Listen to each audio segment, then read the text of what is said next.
Hola, mi nombre es Jesús Cornejo, pertenezco a la Asociación Colegial Naturopática FENACO con el número 664.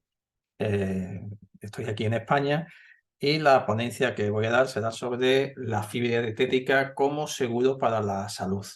Vamos a compartir pantalla. Aquí la tenemos. Aquí está.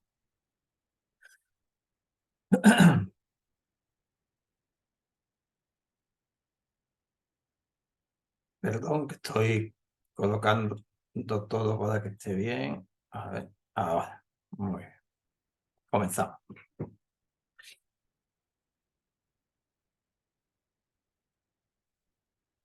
Entonces, ya se sabe desde hace muchísimos años, con muchos estudios que hay y demás, que una carencia en la fibra dietética, en la dieta, eh, puede ser un factor, puede ser y es un factor de desequilibrio en la salud, ¿sí? En particular en el tracto digestivo y más concretamente en el intestino grueso, ¿sí?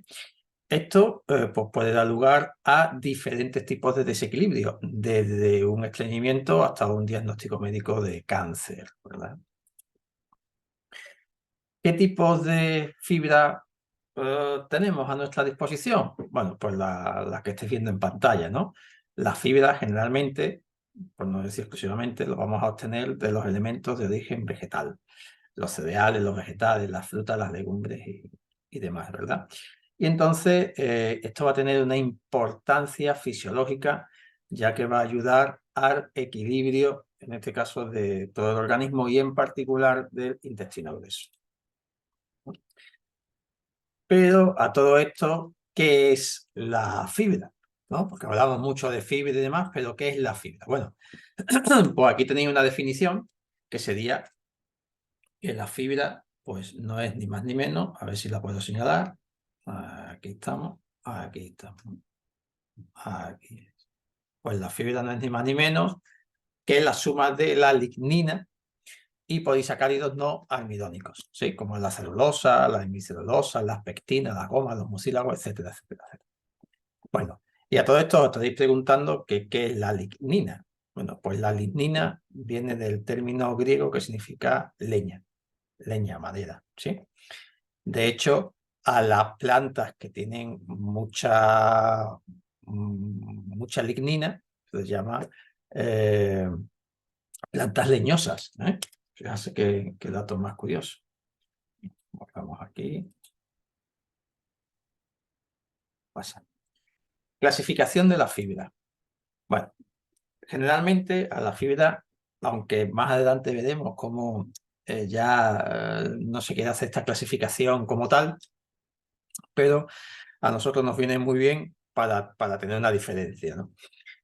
Y además se habla mucho de ella, que lo mejor es la fibra soluble, que lo mejor es la fibra insoluble. Bueno, las dos son necesarias, ¿sí? Entonces vamos a empezar definiendo un poco qué es la fibra soluble. Bueno, pues la fibra soluble lo que le va a pasar es que al contacto con el agua va a formar una serie de geles, ¿sí?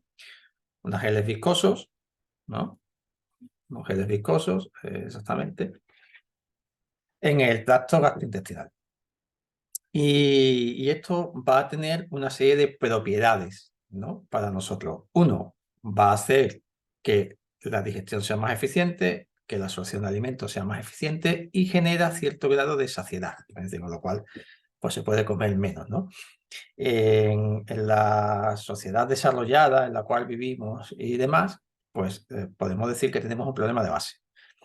El problema de base es que pensamos que comemos muy poco y que nos movemos mucho. Y generalmente, en el 99% de los casos, suele ser al contrario. Es decir, nos movemos menos que la puntilla de un cuadro y comemos como si no hubiera un mañana. Entonces, de vez en cuando comer algún alimento que sea un poco saciante, pues nos viene bien, ¿sí? En este caso, la fibra soluble. Aquí tenéis una imagen de lo que sería la chía, ¿sí? Chía, semillas de chía dejadas 24 horas en agua y aparece este mucoide, ¿sí? Bueno, pues eso es lo que se formaría dentro de nuestro tracto digestivo. ¿Dónde vamos a encontrar este tipo de fibra? Pues en las frutas principalmente, ¿verdad? Y en las algas, hombre, en algunas semillas, ¿verdad? También lo tenemos. Pero principalmente en frutas y algas. Y luego tenemos la fibra insoluble. Se llama insoluble porque no se disuelve en agua. Entonces aquí os pongo un ejemplo en esta foto que serían pues las palomitas. ¿Quién no ha comido palomitas alguna vez?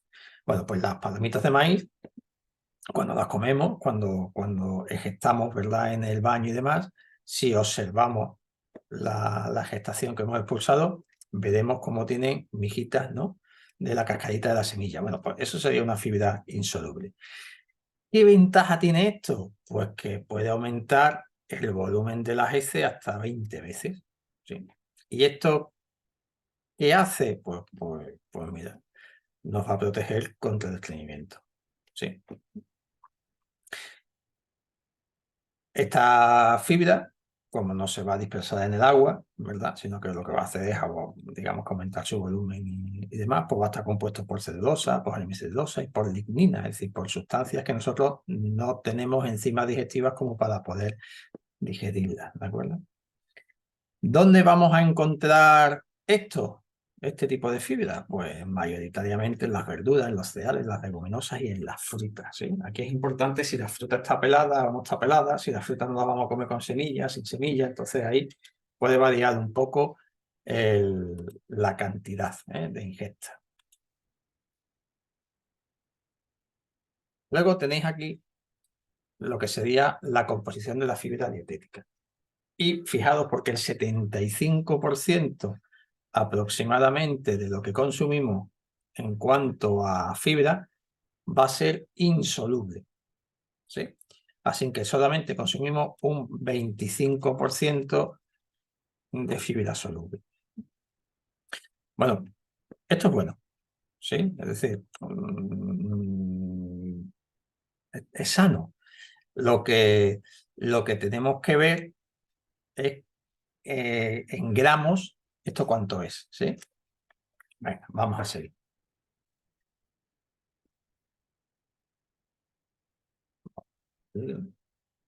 Vamos aquí.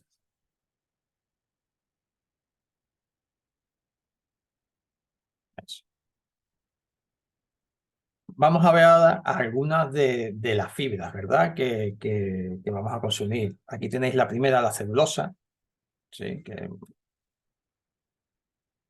aquí arriba, que va a estar compuesto por beta-glucopidanosona, ¿verdad?, que es el componente principal de las paredes celulares de los vegetales, y que pues, va a estar asociada con las hemicelulosas, las pectinas y la lignina. Si vemos este cuadro que tenéis a la derecha de la pantalla, ¿verdad?, pues vamos a ver que la celulosa, la tenemos aquí, es una fibra insoluble, con lo cual quiere decir que no es digerible por las bacterias colónicas. ¿De acuerdo? Con lo cual va a producir, pues, gases principalmente, ¿no? Va a producir hidrógeno, CO2, el metano, ¿eh? Este cuadro es muy interesante, este que tenía a la derecha de las pantallas, porque nos dice muy bien cuáles van a ser las fibras solubles o las fibras insolubles, ¿sí? Solamente he traído unos pocos ejemplos, ¿de acuerdo? Para no hacer esto excesivamente pesado ni excesivamente técnico.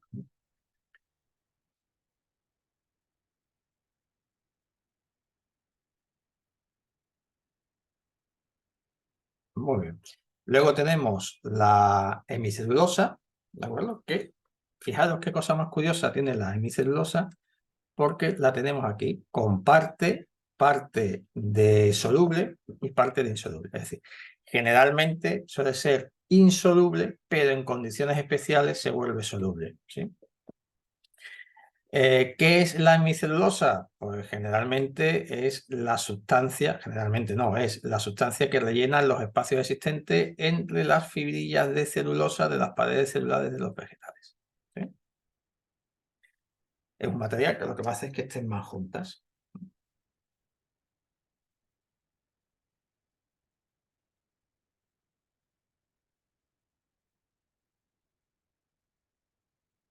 Luego tenemos los mucílagos. Los mucílagos los tenéis justamente aquí. Vamos a señalarlo. Aquí están los mucílagos. Y esto ya es una fibra soluble. Es bastante hidrosoluble. Entonces se encuentra en muchas semillas, como por ejemplo la de la chía que hemos hablado antes, ¿verdad? Y son capaces de absorber de 60 a 100 veces el peso de su agua. ¿Sí? Ay, perdón. Formando los geles que hemos visto en la fotografía que os he puesto antes. ¿Sí? Uno de los mucílagos más conocidos es el de esta planta, el Psyllium, que también se conoce como Yantén. ¿Sí? Esta planta es muy interesante por la cantidad de mucílagos que va a producir. ¿Sí? Bueno, aquí decir que los mucílagos que se extraen de las plantas terrestres son un poco diferentes de las algas, pero en definitiva van a tener la misma función. ¿Sí?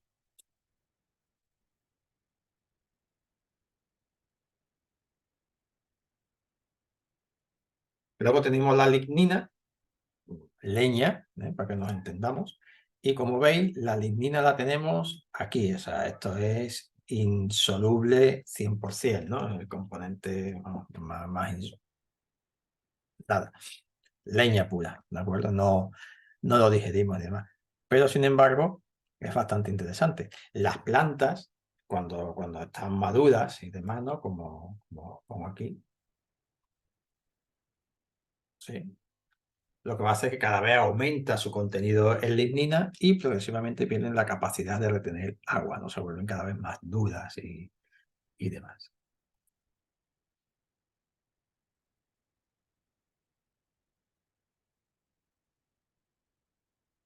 ¿Qué propiedades va a tener la fibra? Ya que la tenemos clasificada, ya que hemos visto algunos ejemplos, vamos a ver qué propiedades tiene. Esto es lo que os he comentado antes, ¿sí?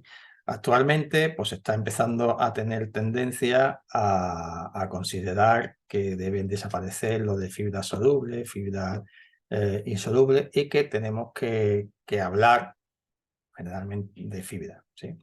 Que no que sea fermentable, no fermentable, simplemente hablar de fibra. Bueno, de momento a nosotros nos interesa muy bien para la clasificación para que nos podamos entender, ¿sí? Entonces, tenemos que las fibras solubles en contacto con el agua van a formar un retículo donde se va a quedar atrapada, originando de soluciones de gran viscosidad, como hemos visto anteriormente. Esta viscosidad es la que va a ser responsable de acciones sobre el metabolismo lipídico, ¿no? Hidrocarbonado y va a tener un gran potencial anticancerígeno, ¿sí? Eso por una parte. Tiene muchas más propiedades, ¿no? Pero eso por una parte. La segunda, lo vamos a cambiar de color para que se pueda ver bien. Vale. Y luego tenemos las fibras insolubles, ¿sí? O poco solubles en agua. Es decir, estas no van a formar un gel ni nada por el estilo porque tienen muy baja viscosidad. Pero sí lo que van a hacer es aumentar la masa fecal, ¿sí? Con lo cual se va a acelerar el tránsito intestinal. Y esto que lo he puesto aquí en azul, ¿de acuerdo? Como resalte, que me parece bastante interesante. La fibra dietética, tanto la soluble como la insoluble, cuando llega al intestino grueso, va a llegar de una forma inalterada, porque no tenemos enzimas a lo largo del tracto digestivo como para poderlo digerir. ¿Sí? Y aquí es donde actúan las bacterias del colon, que sí que van a conseguir digerirla, dependiendo de su estructura. ¿Sí? Principalmente las que van a digerir pues serán las fibras solubles y las que menos van a digerir pues son las fibras insolubles. ¿Sí? Y el colon pues va a tener principalmente dos fermentaciones, la sacadolítica y la fermentación proteolítica.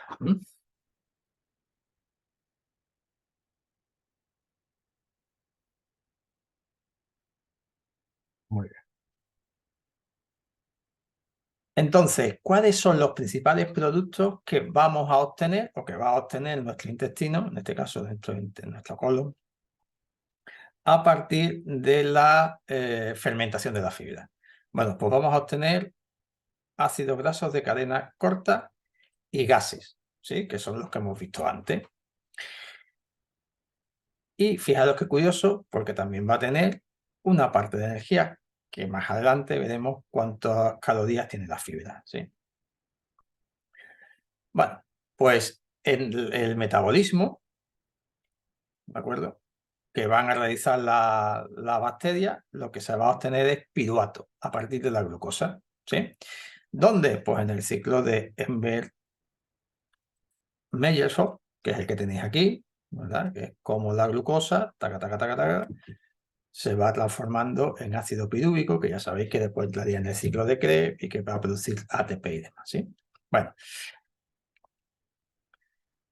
este piruvato, ¿sí?, se va a convertir en ácido graso y vamos a tener aquí acetato, propionato y butirato. El que más nos interesa a nosotros es el butirato, ¿sí? Luego veremos por qué.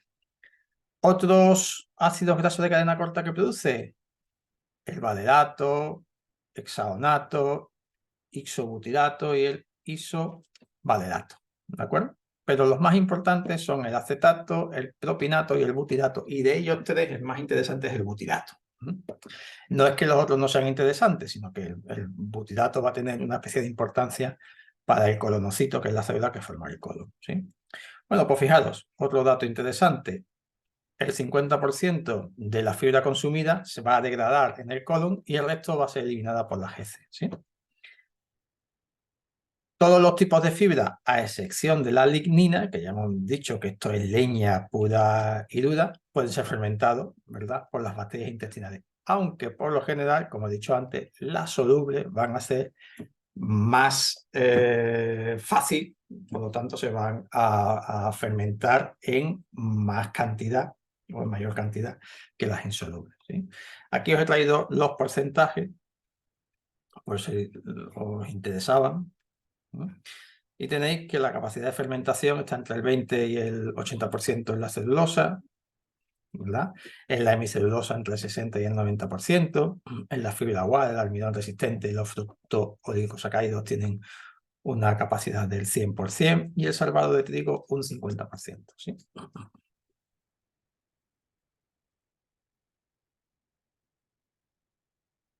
Vamos a la siguiente diapositiva.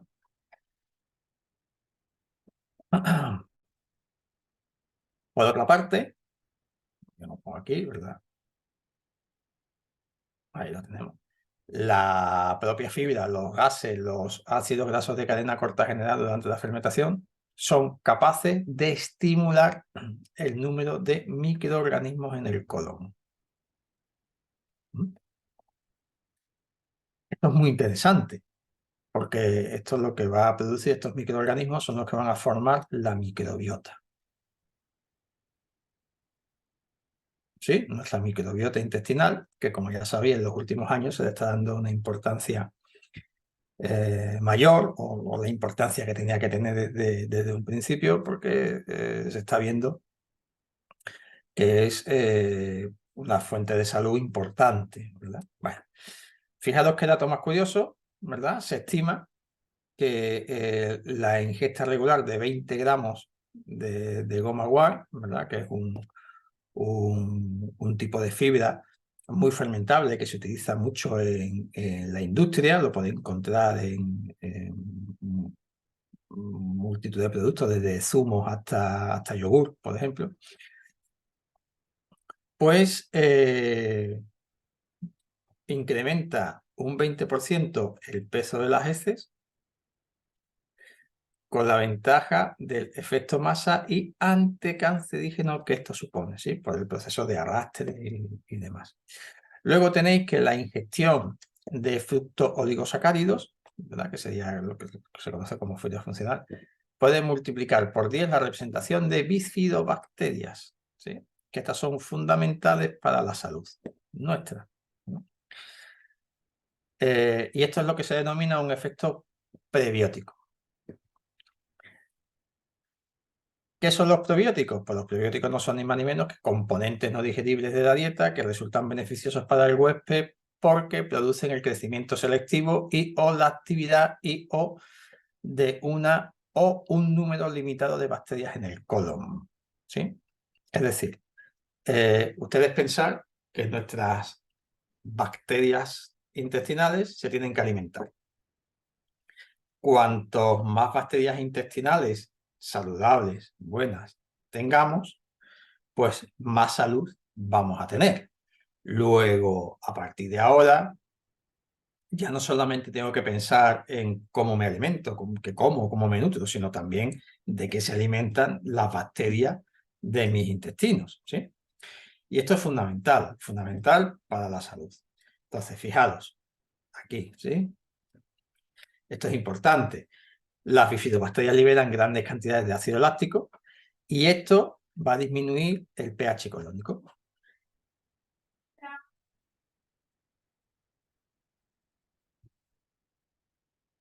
Esta liberación del pH colónico lo que va a hacer es controlar el crecimiento de las bacterias perjudiciales, ¿sí? Y va a ayudar a eliminar de nuestros intestinos el amonio tóxico. Aparte de que también van a producir vitaminas, principalmente vitaminas del grupo B.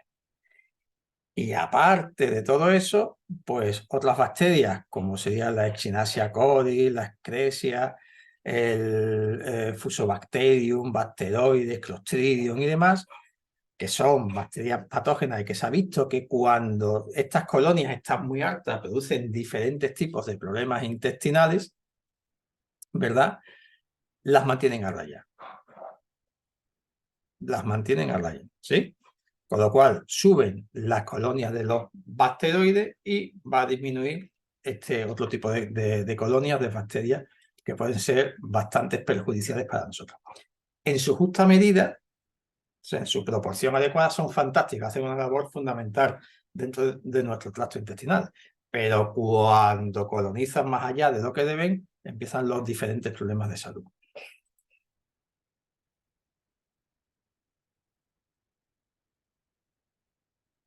¿Qué es lo que pasa cuando no llegan la suficiente cantidad de hidratos de carbono al colon? ¿Sí? Porque entonces aparece mayoritariamente una fermentación proteica. Y esta fermentación proteica lo que va a producir, ¿verdad?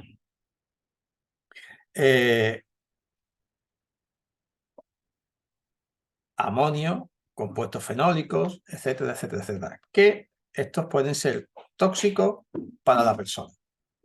Con lo cual, hay que incrementar o tenemos que tener un balance adecuado de lo que vamos a ingerir, ¿sí? Los ácidos grasos de cadena corta, acordados que los ácidos grasos de cadena corta que se van a producir en el colon, ¿verdad? A partir de las fibras que ingerimos, será el butirato, el acetato y el propionato, ¿sí? Entonces, estos se van a absorber rápidamente, en más del 90% por el colonocito, ¿sí? El colonocito que es la célula que configura o de la que está hecha el intestino grueso, ¿sí? Y esto pues acompaña de una importante absorción de sodio y agua y va a hacer que haya una disminución de la diarrea en el caso de que la haya, a modo preventivo, ¿sí? Venga, este sería el orden en el que se utilizan los ácidos grasos de cadena corta. Como veis, el butirato es el primero que se utiliza, ¿sí? O sea, es que más cantidad, el más importante, como decía antes. Entonces, el butirato va a ser rápidamente absorbido por los colonocitos, metabolizado hasta CO2 en cuerpos cetónicos y en agua. Es decir, el colonocito no puede trabajar bien si no tiene butilato. La hemos liado, ¿sí? ¿Por qué? Porque el butilato, lo vamos a poner aquí, vamos a cambiar esto a un azul chachi. Ahora, porque el butilato es su principal fuente de energía. ¿Mm? Va a estimular la producción de moco, con lo cual es fantástico porque tenemos una barrera ahí maravillosa para que no entren patógenos al torrente sanguíneo, ¿verdad? Va a haber una absorción de iones y formación de bicarbonato, con lo cual hemos dicho que nos controla el pH del colon, ¿sí? Afuera aparte, como decía aquel, o asimismo, el butirato ejerce acciones antiinflamatorias específicas en el colon, disminuyendo la producción de citoquinas proinflamatorias. Esto lo tenemos que tener también en cuenta.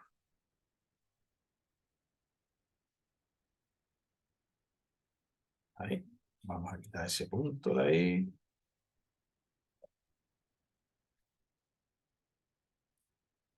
Por otra parte, el butilato se ha demostrado que es un regulador de la expresión de los genes involucrados en la proliferación y diferenciación del colocito, siendo esta muy importante porque va a diferenciar o estimula, vamos, va a diferenciar lo que sean las células normales de las neoplásicas, ¿verdad? O sea, fijaros qué cosas más interesantes solamente comiendo fibra.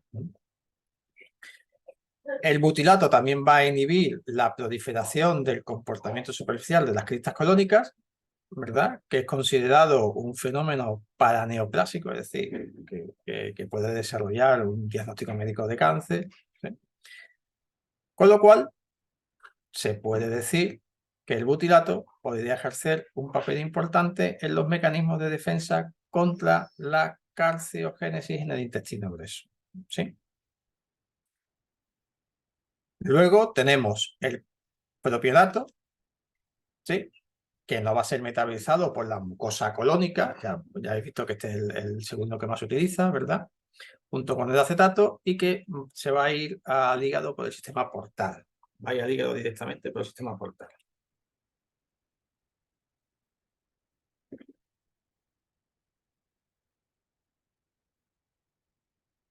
Bueno, aquí decir que el propionato es metabolizado por el hígado, que va a ser un precursor de la gluconeogénesis y de la glucogénesis, como estáis viendo ahí.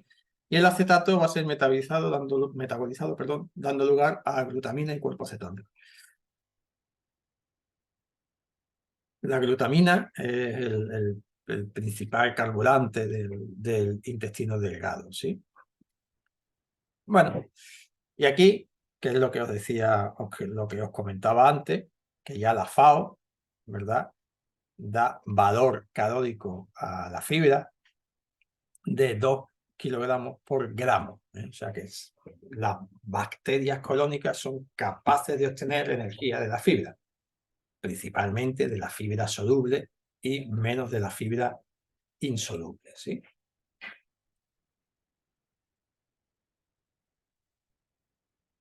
Bueno, seguimos con los efectos fisiológicos de la fibra, ¿sí?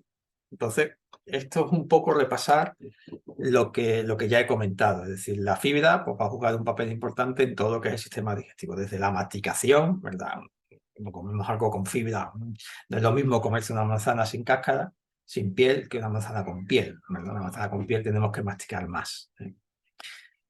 Esto es lo que ya he dicho. A nivel de estómago, ¿verdad? Las fibras solubles, aquí las tenemos, ¿verdad? Van a aumentar su viscosidad, con lo cual esto va a enlentecer un poco el vaciado gástrico y aumenta la distensión, prolongando la saciedad, ¿no? O la sensación de saciedad, con lo cual ahí se puede comer un poco menos. En el intestino delgado, la fibra soluble, ¿verdad? Va a formar las soluciones viscosas, esto va a enlentecer el tiempo del tránsito, con lo cual eso va a provocar, perdón, que haya un aumento de espesor en la capa de agua que han de traspasar los solutos para alcanzar la membrana del enterocito. El enterocito es la célula que va a formar al intestino delgado, ¿sí? Y esto va a provocar una disminución en la absorción de glucosa, lípidos y aminoácidos. ¿Esto qué quiere decir? Pues que tenemos que comer las fibras en la dosis adecuada. ¿Sí? No pensemos ahora que me han dicho que la fibra es fabulosa, me han dicho que la fibra es espectacular y a partir de ahora voy a comer todo dietético, dietético no, perdón, lo voy a comer todo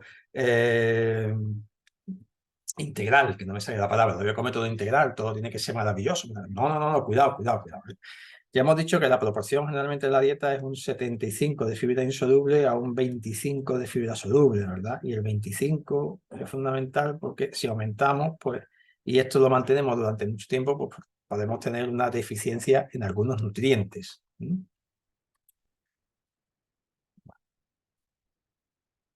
Asimismo, pues se puede producir, ¿no?, una disminución de los ácidos biliares y de los ácidos biliares, ya que estos se unen a los residuos fenólicos y urónicos de la matriz de los polisacáridos, ¿verdad?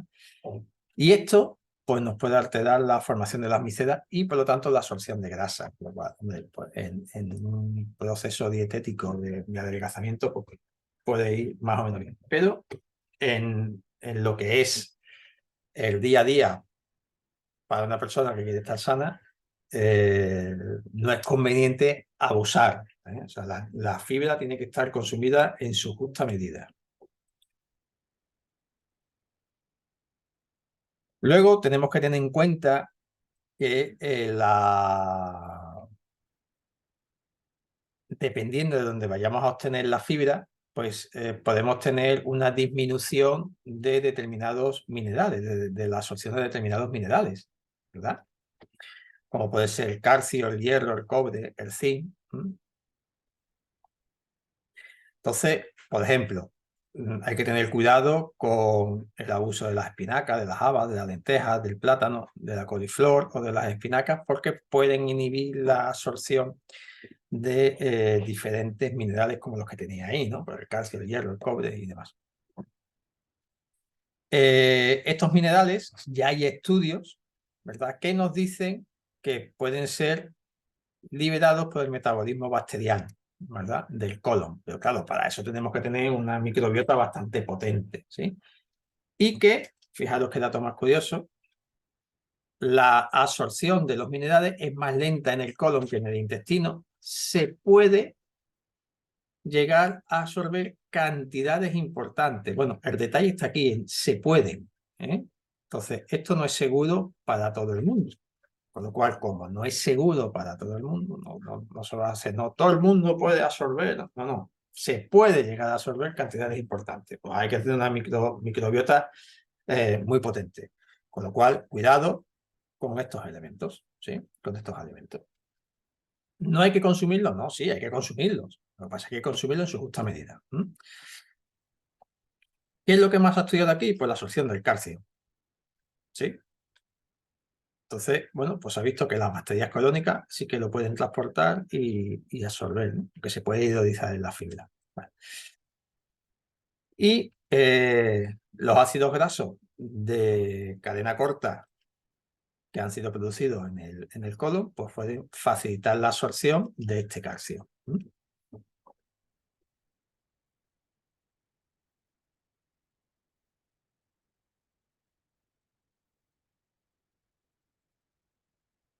Bueno, se han realizado numerosos estudios sobre esto, como ya os he dicho, ¿verdad? Y aquí tenéis uno de ellos.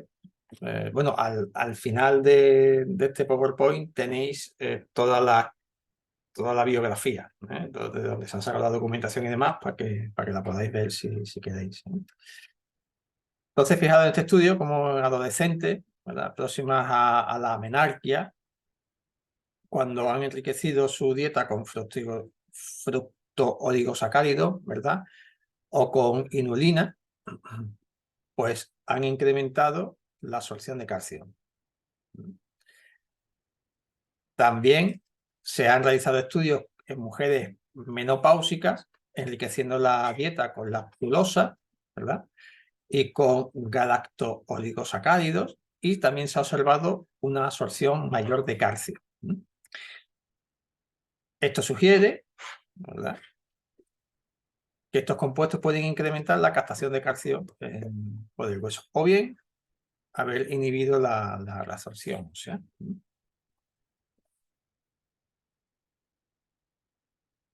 muy bien.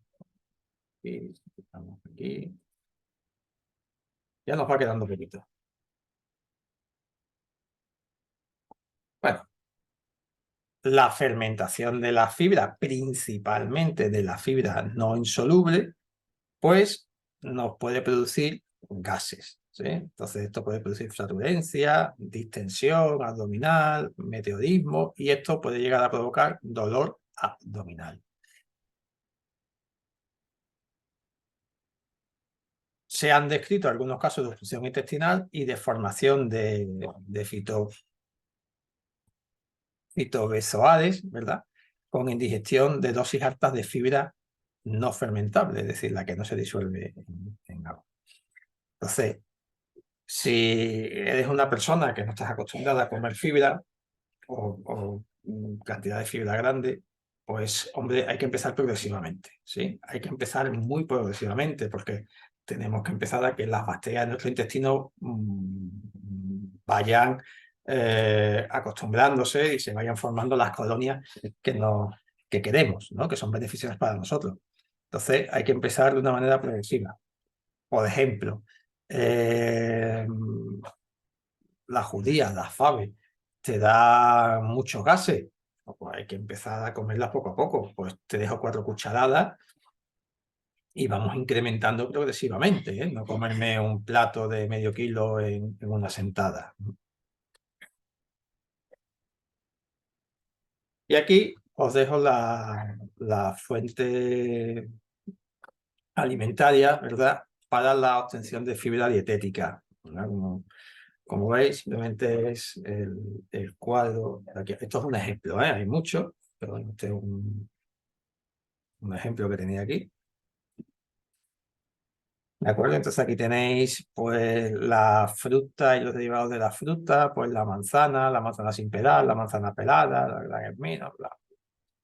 Y total, y aquí vais teniendo en estas dos columnas el grado de fibra insoluble y de fibra soluble, ¿sí? Esto es lo que os decía antes, ¿veis? Aquí tenemos la manzana sin pelar, que tiene 1,8 gramos por cada 100 gramos de materia, y sin pelar pues tiene 1,3. Bueno, eso que todo va a depender de la cantidad que vayamos comiendo y más.